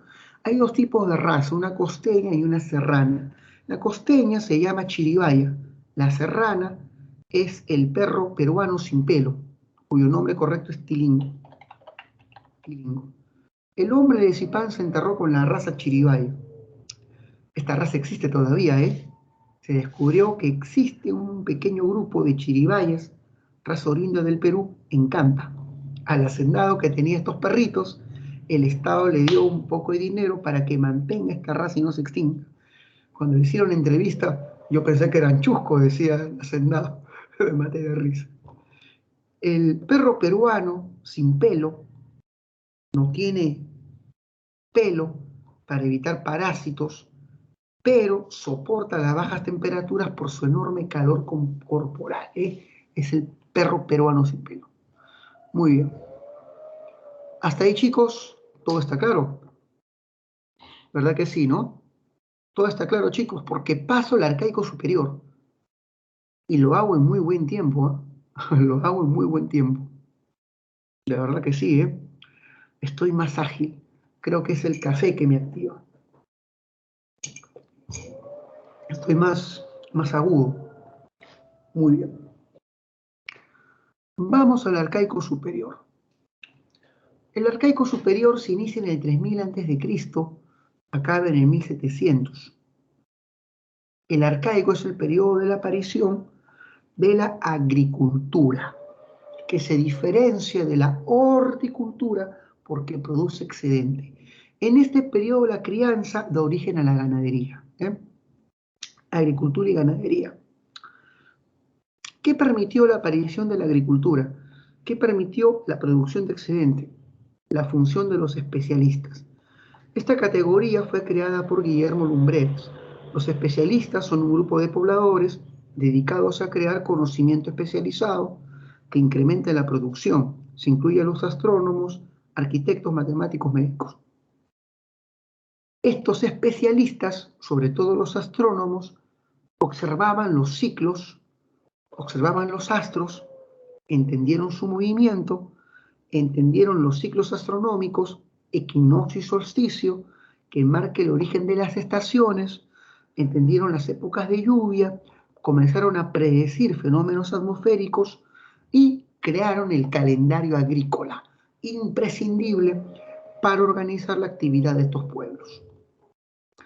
Como estos astrónomos comenzaron a entender el movimiento de los astros, y como los astros eran dioses en el mundo andino, ellos comenzaron a creer que comprendían el lenguaje oculto de los dioses, se comunicaban con los dioses, y se presentaron como sacerdotes, naciendo así la teocracia. Cuando surgen los sacerdotes, se construyen centros ceremoniales, y estos comenzaron a dirigir la producción y a concentrar los bienes de prestigio. Surge la sociedad jerarquizada. No vayan a decir que surge la sociedad de clases. Por favor, la categoría clase social es del siglo XVIII. Cuando llegue a hablar de esto, en el siglo XVIII, vas a entender que el término clase solo surge a partir del siglo XVIII. Antes de eso, hay sociedades jerarquizadas. Vamos a hablar cómo se debe. Ya llegaré al siglo XVIII. Surge la sociedad diferenciada, jerarquizada. Ese es el término. Tienes que saber que ahí están los sacerdotes. Con el tiempo aparece otro tipo de especialista, cuya capacidad está en el mando.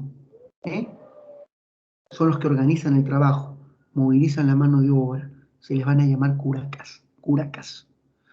Aparecen artesanos que producen bienes de prestigio para las élites, finalmente campesinos y pescadores, y hay una sociedad jerarquizada.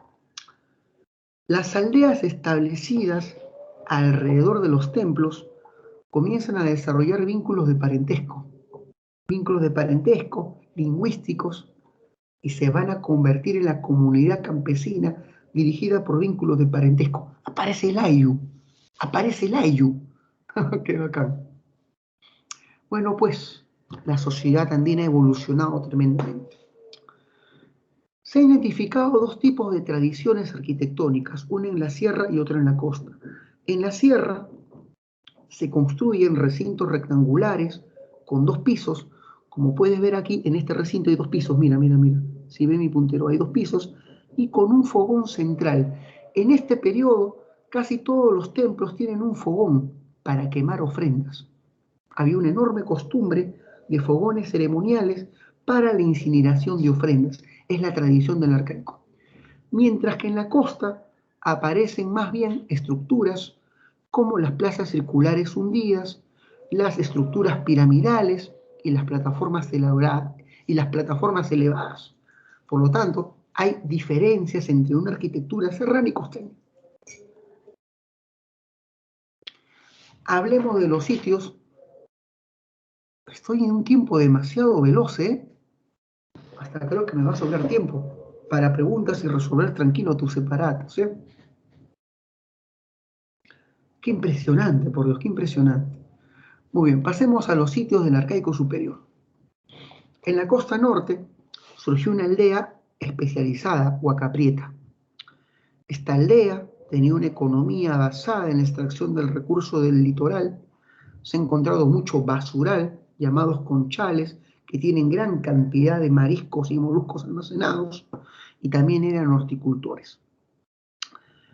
Interesante por la producción de vasijas ceremoniales, llamados los mates tallados. Un alumno me dice, profe, ¿cómo que vasijas, Si en este periodo no hay cerámica, dije vasija, no dije alfarería. Estas vasijas se hacían con mates, con calabazas secas. ¿Eh? Estas calabazas habían sido talladas en su superficie con palos aguzados o buriles y tallaban rostros geometrizados de felinos. Son los famosos mates tallados. Por ahí he visto muchos colegas que los llaman mates pirograbados. Es un error, ¿eh? El pirograbado, el tallado con fuego, no aparece hasta el intermedio temprano, por si acaso. Mate burilado, mate tallado es el término correcto. Fue aquí donde se inició la domesticación del algodón y con esto nace la tradición textil andina. Se ha encontrado un diseño Huaca Prieta famoso de un cóndor con alas desplegadas, el cóndor de Huaca Prieta. Este textil se ha hecho a mano, con técnicas como el anillado, el anudado. Este cóndor presenta una serpiente enroscada en su vientre. Es el más antiguo diseño textil allá de nuestro territorio. Otro sitio trascendente es Cotox, en Huánuco, Valle del Guayaga. La tradición Cotoxmito. La cultura Cotox va a tener 6 periodos. Su periodo más antiguo es Cotoxmito.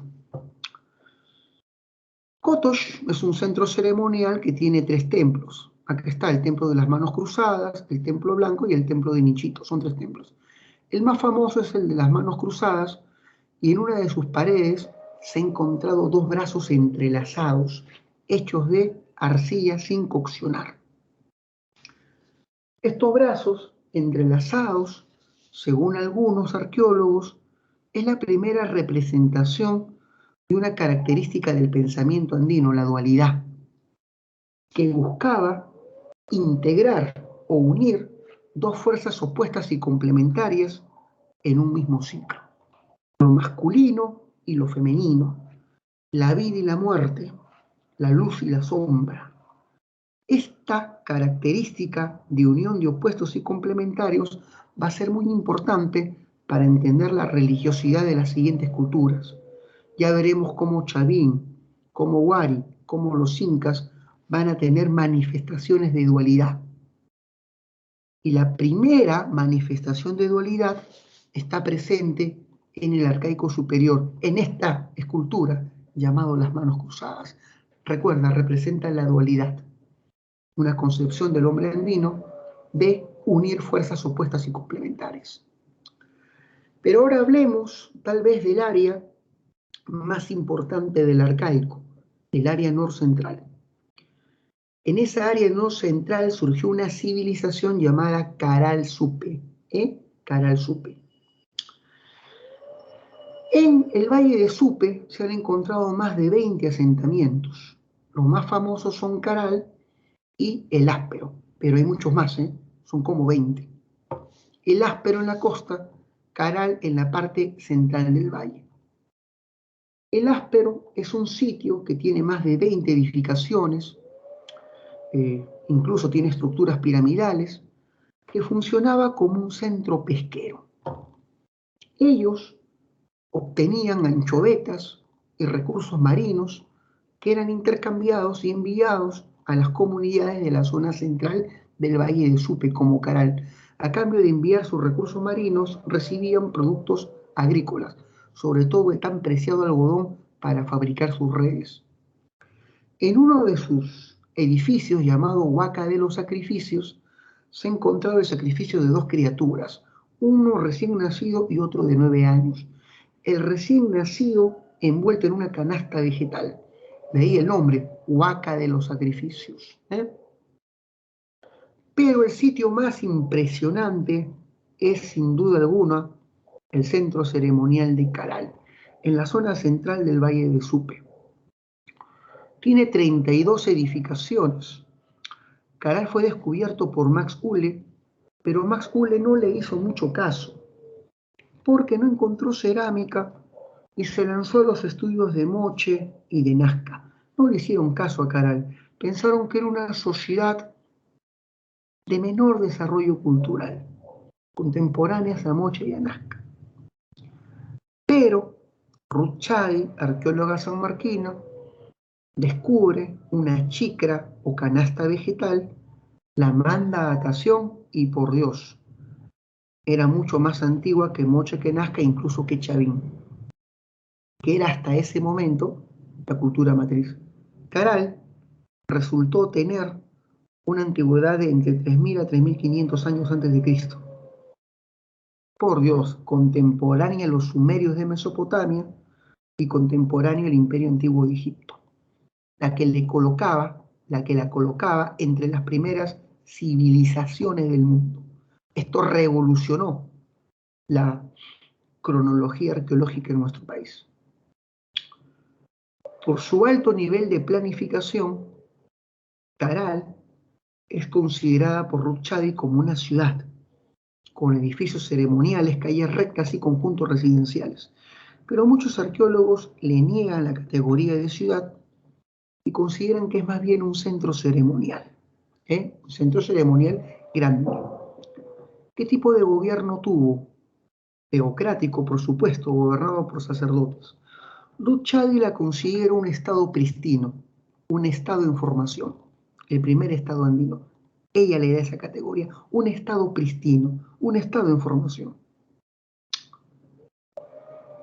¿Qué tipo de economía tuvo Caral? Caral estuvo en un bolsón fértil, producía gran cantidad de recursos comestibles y los intercambiaba con los productos pesqueros del áspero. Así que desarrolló una economía agrícola pesquera complementada por el intercambio. Además, Caral tuvo una enorme red comercial que la conectaba con el Ecuador y con los poblados amazónicos.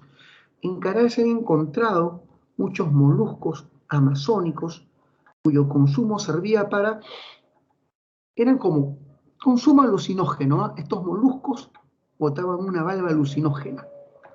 También se han encontrado muchas pieles de mono aviador y mucha plumería de ave amazónica en Caral, lo que habla de los contactos comerciales con estos pueblos.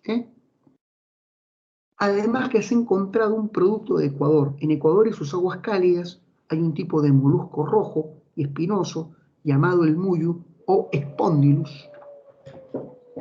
Este molusco valiosísimo era considerado el alimento de los dioses y estaba presente en toda ceremonia de culto al agua. Ese molusco se ha encontrado en Caral, lo que significa que desde allí llegaba, Dios mío, hasta esta zona de la costa peruana. Tremenda red de intercambio. En el templo más representativo de Caral, que es la pirámide mayor, que está aquí, se ha encontrado un sacrificio humano, un hombre desnudo, enterrado dentro de la edificación. Los sacrificios eran cosa rara, se cree que estos figurines de arcilla, no cocido, reemplazaban a los sacrificios humanos. Así un figurín de arcilla, se le seccionaba un brazo, la cabeza, y esto se enterraba en vez de los seres humanos. Así que los sacrificios humanos eran escasos, lo normalmente era enterrar estos figurines en reemplazo del hombre. En el templo del anfiteatro, que está aquí, se ha encontrado un conjunto musical, cornetas, flautas de hueso y sonajas. Si te das cuenta, estas flautas transversas tienen diseños de un mono aullador, lo que habla de la presencia de símbolos amazónicos. Pero lo interesantísimo es que en Caral se ha encontrado un quipu. El quipu sirve para registrar información y por lo tanto Caral utilizaba un quipu para registrar información posiblemente de la tributación y recursos solicitados a las comunidades. Qué interesante, por Dios. Muy bien. Por último, en Caral se ha encontrado que todos los templos tienen una chimenea, así que su religión se basaba en la incineración de ofrendas. Algunos han llamado a esto el culto al fuego sagrado. Bueno, yo te di bastante información de Caral, más de la que vas a escuchar normalmente, ciertamente. Chicos, hasta ahí, ¿se va entendiendo? Vamos, hasta ahí todo claro. Verifiquen, Tengo que saber si estás comprendiendo esta complejidad porque a veces me emociono y doy demasiada información. Muy bien. Excelente. Ahora hablemos sobre el origen de la civilización andina, que es la última parte de la clase. ¿Qué es una civilización? Es una alta cultura. Es una cultura que ha superado el nivel de cultura primitiva. Para superar el umbral de lo primitivo a lo civilizado, tienes que tener un elemento diferenciador, un Estado. Un gobierno organizado a través de instituciones, un Estado. Primera característica. Si hay un Estado, hay jerarquía social, o sea, deben ser sociedades diferenciadas con jerarquía. Además de que tiene que haber arquitectura monumental. Si no hay grandes templos, no es civilización. Una característica más es tener manifestaciones culturales complejas, como la cerámica o la orfebrería. Si te das cuenta, Caral cumple con casi todas, ¿eh? Diferenciación social, arquitectura monumental, posiblemente un estado pristino, solamente le falta cerámica y orfebrería, no las tiene. Por eso se dice que Caral sienta las bases de la civilización andina, sienta las bases. Ha habido un debate a inicios del siglo XX si la civilización andina se forjó en nuestro territorio o se forjó en un territorio ajeno al peruano, si tiene origen oriundo y extranjero. Ese es el debate. A inicios del siglo XX, Max Uhle, arqueólogo alemán, descubridor de Moche y de Nazca, sostuvo que la cultura andina en realidad fue introducida por una migración extranjera de Centroamérica, de los mayas. Los mayas llegaron a través de un proceso migratorio por navegación hacia la costa peruana, introduciendo sus elementos civilizatorios en el litoral, surgiendo Proto-Chimú, que era Moche, y Nazca. Y es así como estas culturas, este foco civilizatorio costeño, ingresó a la sierra, dando origen a Tiahuanaco y a los incas. Esta es la teoría inmigracionista.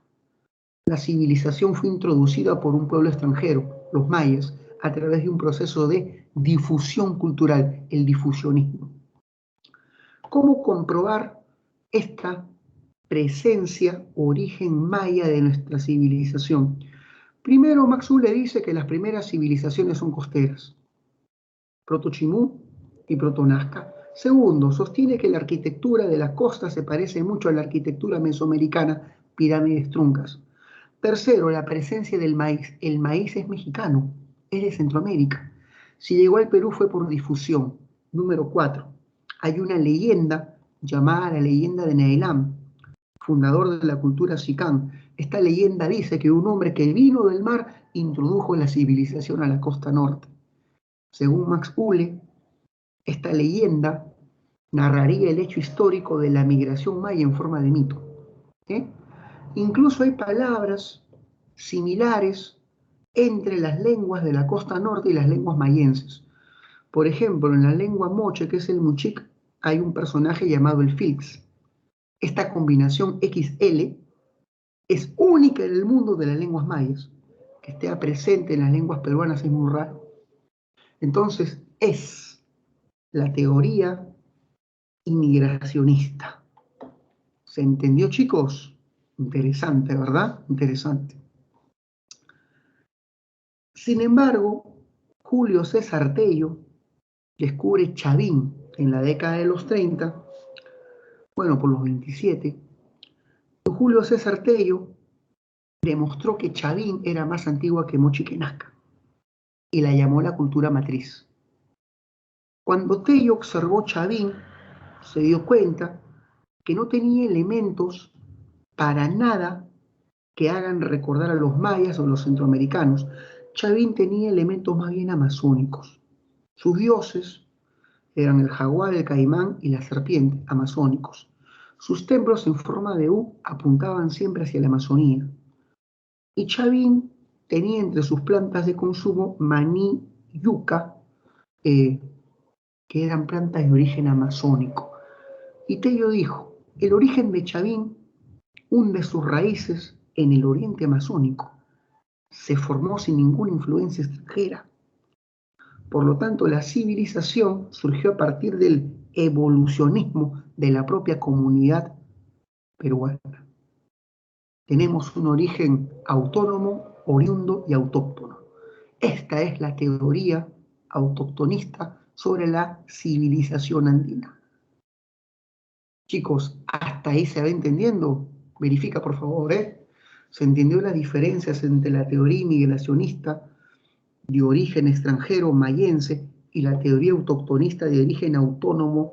Sí, está bien claro, ¿no? Muy bien. Luego aparece Federico Kauffmann, quien sostuvo que lo de Tello era puro chauvinismo arqueológico. Él decía, no, Tello se pasó de nacionalista. Tello decía que el origen de Chavín está en una tribu amazónica llamada los Arawaks. Los Arawaks. Y Kauffmann decía con razón, ¿cómo puede ser que una tribu dé origen a una civilización sin una etapa intermedia? Así que no puede ser que los Arawaks den origen a Chavín. No lo acepto, decía Kauffmann. Esto es chauvinismo. Él decía, es innegable la presencia de elementos foráneos. Así que Kauffmann reivindica el origen foráneo de nuestra civilización, pero no indica que tenga origen mayense. Kauffmann dice de que el foco que originó la civilización peruana está en Ecuador, en una cultura llamada Valdivia. Los Valdivia son una tribu ecuatoriana que van a desarrollar la cerámica más antigua de los Andes. La cerámica Valdivia es la más antigua de los Andes. Que la influencia Valdivia se irradió hacia el norte, llegando a Mesoamérica, hacia el sur, llegando a los Andes, alumbrando así a la civilización mesoamericana y andina. Nos parecemos los andinos y los mesoamericanos porque descendemos de un ancestro común, que es Valdivia. ¿Cuál sería la demostración de la influencia de Valdivia en nuestro territorio? Es que curiosamente nuestra cerámica más antigua, la cerámica de la costa norte peruana, que es la más antigua, tiene los mismos diseños y las características, perdón, me equivoqué. La demostración es que los mates tallados de Huaca Prieta y sus diseños geometrizados son muy parecidos a los diseños de la cerámica Valdivia. Es decir, que estos diseños Valdivia de su cerámica fueron asimilados por los peruanos, dando origen a los mates tallados y finalmente a la cerámica en el Perú. Ahí está. Pregunto, ¿cuál de estos tres autores tenía razón? Ciertamente ninguno. Hoy sabemos de que la civilización andina surgió de nuestro territorio. La agricultura, la ganadería, la textilería, la arquitectura monumental fueron indudablemente logros propios del hombre andino, pero es innegable también la influencia externa. Es innegable que la cerámica vino de Ecuador y que el maíz vino de México. Eso no se puede negar. Esta teoría, que es la más aceptada actualmente, se llama teoría hologenista o neoautoctonismo, desarrollado por Guillermo Lumbreras.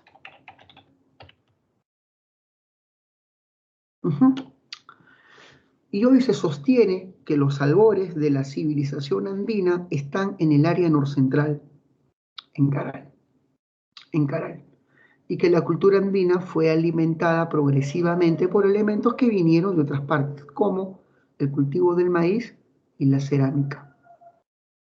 Ya está, chicos, se acabó la clase. Y la acabé casi 10 minutos antes. Qué bestia, Tenemos un montón de tiempo para preguntas y hasta vamos a desarrollar tu boletín. ¿Hasta ahí todo claro, chicos? Sí, Yo profesor. tengo una pregunta, profesor. Dime, hijo, dime. Lance sus preguntas sobre historia del Perú, historia universal, Pokémon, animes, sé de todo un poco. El Áspero, Alejandra, es un centro pesquero ubicado en el litoral del Valle de Caral. El Áspero tiene un conjunto de centros, edificaciones monumentales, siendo la más famosa Huaca de los Ídolos, perdón, Huaca de los Sacrificios, donde se dio sacrificio de 2 infantes. Lo importante del Áspero es que este centro pesquero abastecía Caral con recursos del litoral, a cambio de recibir productos agrícolas, sobre todo el algodón, importantísimo para la producción de redes de pesca. Es lo que tienes que saber, Alejandra. Caral era el centro pesquero que abastecía de recursos del litoral a Caral, Supe. El Áspero.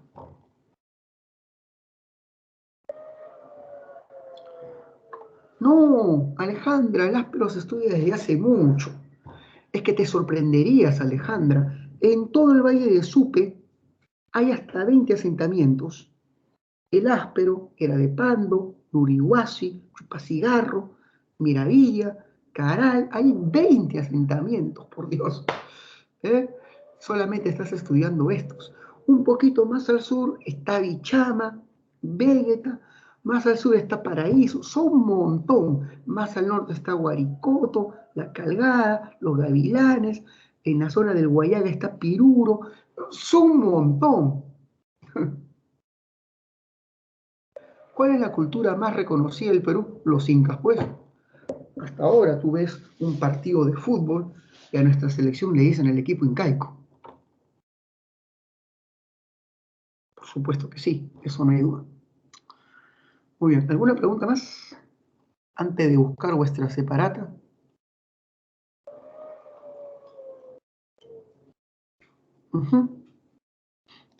¿Alguna pregunta más? Voy a ir colocando las claves, ¿eh?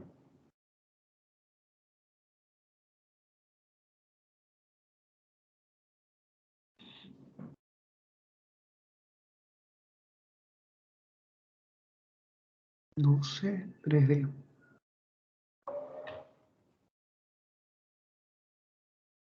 Esperen que estoy copiando sus claves.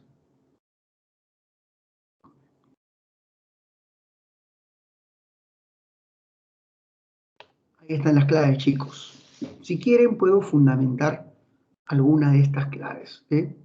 A ver, ¿cuál es la teoría inmigracionista más aceptada respecto al poblamiento americano? La asiática. Más aceptada porque este es el principal grupo migratorio que alumbró a la población nativa americana. El resto de migraciones, como la melanésica, polinésica, australiana y solutrense, son migraciones complementarias, querida Alejandra. Muy bien. ¿Alguna otra pregunta?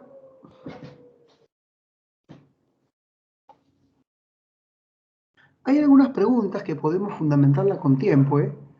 Me gusta la pregunta número... Vamos a la pregunta de la imagen, en la número 2. ¿Tienen su boletín a la mano? Imagino que sí. Dice, la imagen que presentamos a continuación pertenece a las pinturas halladas en Toquepala. A partir de ellas podemos afirmar que hemos visto de Toquepala. Escena de cacería colectiva con el cerco llamado el Chaco. ¿Cuál sería la clave de inmediato? Realizaban prácticas de cacería colectiva. ¿Ves cómo la clase hace que de inmediato saques la clave? Por la número 1.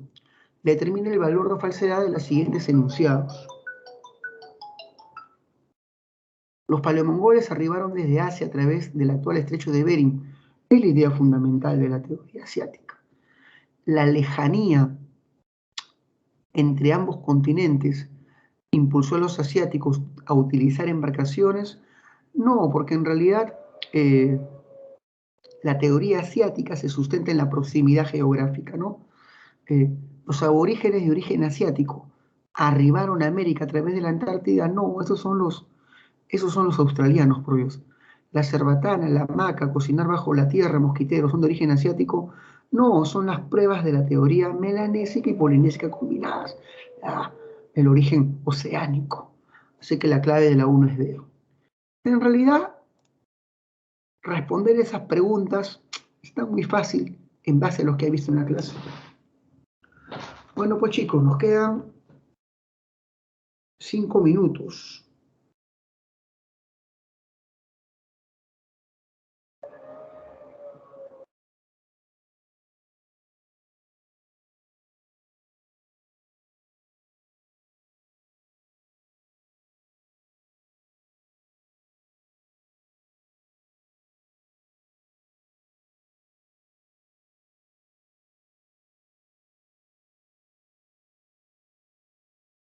Ya está. Bueno, chicos, parece que no tiene más preguntas. Mi labor ha terminado, ¿eh? Agradezco su participación, ¿eh? Espero que las clases les haya gustado. Pero igualito, tengo que quedarme hasta las 11:55, ¿eh?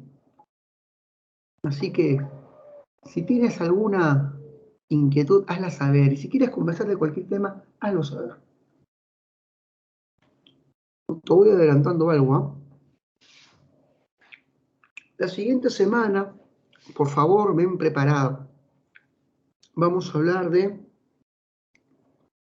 las culturas de Oriente, ¿eh? Anda repasando. Vamos a hablar de China, de India. Ahí los chibolos prácticamente no saben nada. China, India, Egipto y Mesopotamia. Son 4 grandes clases de las que vamos a hablar la siguiente semana. Consejos, me pregunta Camila, para los que comienzan el ciclo ordinario. Primer consejo, los que comienzan recién este ciclo. Primero, cualquier pregunta que tengan, existe una plataforma multichat que tiene que ser muy utilizada. Pregunten, por favor, en la plataforma multichat. Ahí se van a conectar con sus profesores y les va a salir cualquier duda. Otro buen consejo es que los cursos que están dominando vean sus repeticiones, porque todo esto está grabado. Todo esto está grabado. Sé que su principal problema es en matemáticas. Ahí está el problema. Así que otro consejo bueno serían los cursos de reforzamiento de la PRE. La PRE tiene cursos de reforzamientos en 2 módulos, sobre todo uno dedicado a ciencias. Otro buen consejo, excelente, sería hacer tus propios resúmenes sobre cada tema, tus 5 ideas fundamentales. Agarras todo un tema y voy a decir, de este tema voy a aprender 5 ideas principales, y comienzas a memorizar estas 5 ideas. Reunirse con amigos, bueno, no pueden, pero lo pueden hacer por medios virtuales, para practicar entre ustedes y ayudarse, es también una excelente idea. Yo tenía buenos alumnos que se reunían entre ellos, hacían su lonchecito y se reunían para estudiar colectivamente y se divertían más.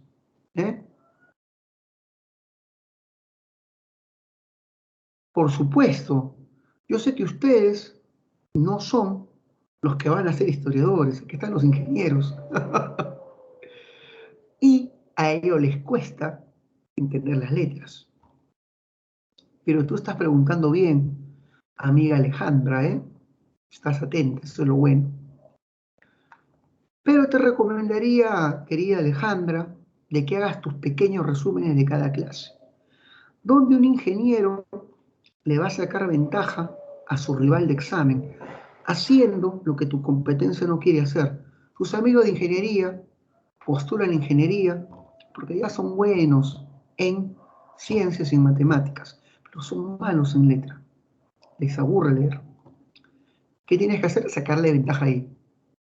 Sacarle ventaja ahí.